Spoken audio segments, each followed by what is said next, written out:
that we know that at the end of time there'll be a new heaven and a new earth, and that Jesus will return. We also know that between now and then there'll come a period of great tribulation, of great challenges. The world's never been free of them, but this will be specifically extra.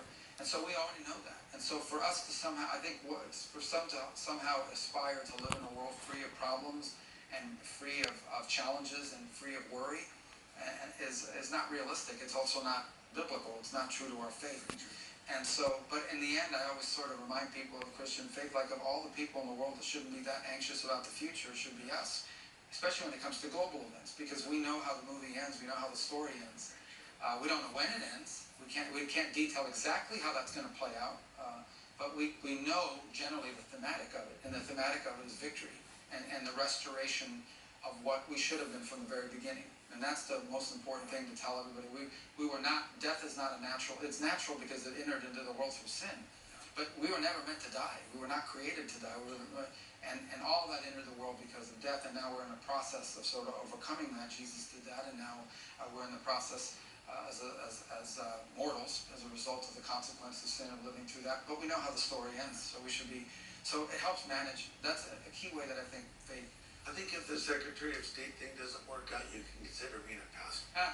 Well, it's much harder than being Secretary of State, I think. So. But, you know, listening to you talk about these things, it is surprising and very encouraging for a man in your position to believe. And you mentioned this at Charlie's memorial service. You not only talk about the death of Christ, his resurrection, you talked about the return of Christ, and you just talked about it again. And, you know, the Bible, there's what we call prophetic events, signs of the times that tell us Jesus Christ is coming back again. You're more privy to information than probably anyone out there, apart from the president, of course, and members of his cabinet. But do you see things happening in our world right now that make you say, wow, I believe that Christ could be coming back very soon? Well, sure, I do. I mean, in the sense that, but I also believe that if you look at the 2,000 years of Christianity, every generation has believed they lived in the end times. They couldn't imagine things getting any worse than they were. I imagine if you lived in the 1940s and saw the growth of Nazi Germany and particularly early on, the progress that they had made and the successes they were having in the battlefield, that was a very scary time. So I think it's almost a trap. We're basically told that whether it's death or the second coming, it'll come as a thief in the night. I mean, people will be out there basically doing normal life activities.